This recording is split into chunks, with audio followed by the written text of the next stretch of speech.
Simple ಆಗಿ ಆಲೂ Kurma recipe ಯಾವ ರೀತಿ ಮಾಡೋದು ಅಂತ ತೋರಿಸ್ತಿದ್ದೀನಿ. ಎಣ್ಣೆ ಬಿಸಿ ಆದಮೇಲೆ ಸ್ವಲ್ಪ ಸೋಪು ಮತ್ತು ಲವಂಗ, ಏಲಕ್ಕಿ, ದಾಲ್ಚಿನ್ನಿ, ಒಂದು ಸ್ವಲ್ಪ ಸ್ಟೋನ್ ಫ್ಲವರ್ ಇವೆಲ್ಲನೂ ಹಸಿ ವಾಸನೆ ಹೋಗೋ ತನಕ ಹುರ್ಕೊಂಡು ಆದಮೇಲೆ ಒಂದು 2 ಈರುಳ್ಳಿ ಸೇರಿಸ್ತಿದ್ದೀನಿ, ಉದ್ದುದಾಗಿ ಕಟ್ ಮಾಡ್ಕೊಂಡು, ಮತ್ತು ಕರಿಬೇವು ಸೊಪ್ಪು ಸೇರಿಸ್ತಿದ್ದೀನಿ.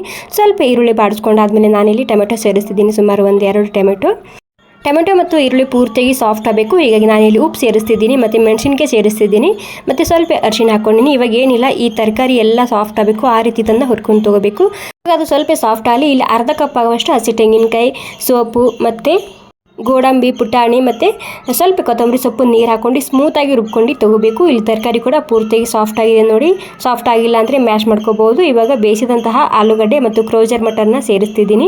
ಇವಾಗ ಏನಂದರೆ ನೀಟಾಗಿ ಎಲ್ಲನೂ ಮಿಕ್ಸ್ ಮಾಡ್ಕೊಳ್ಳಿ. ಮಿಕ್ಸ್ ಮಾಡ್ಕೊಂಡು ಆದಮೇಲೆ ಇಲ್ಲಿ ನಾನು ರುಬ್ಬಿದಂತಹ ಪೇಸ್ಟ್ ಸೇರಿಸ್ತಿದ್ದೀನಿ. ಮತ್ತು ಪೇಸ್ಟ್ ಹಾಕೊಂಡಾದ್ಮೇಲೆ ಒಂದು ಸಲ ಮಿಕ್ಸ್ ಮಾಡ್ಕೊಂಡು ನೋಡಿ, ಬೇಕಾದಷ್ಟು ನೀರನ್ನ ಹಾಕ್ಕೊಂಡು ಯಾವ ರೀತಿ ಬೇಕೋ ಆ ರೀತಿ ನೀವು ಇಲ್ಲಿ ಅಡ್ಜಸ್ಟ್ನ ಮಾಡ್ಕೋಬೋದು. ನೀರು ಹಾಕಿ ಪೇಸ್ಟ್ ಹಾಕಿದ ಮತ್ತೆ ಒಂದು 5 ನಿಮಿಷದಿಂದ ಕುದಿಸ್ಕೊಂಡು ತೊಗೋಬೇಕಾಗುತ್ತೆ. 5 ನಿಮಿಷ ಕುದಿಸ್ಕೊಂಡ್ರೆ ನಮ್ಮ ರುಚಿಯಾಗಿರುವಂತಹ ಹೆಲ್ದಿ ಆಗಿರುವಂತಹ ವೆಜ್ ಕುರ್ಮಾ ರೆಸಿಪಿ ತಯಾರಾಗುತ್ತೆ. ಪೂರಿ, ಪರಾಠ, ರೋಟಿ, ಅನ್ನ ಎಲ್ಲದಕ್ಕೂ ಸೂಪರ್ ಆಗಿರುತ್ತೆ ಈ recipe. Okay, thank you so much ಎಲ್ರಿಗೂ.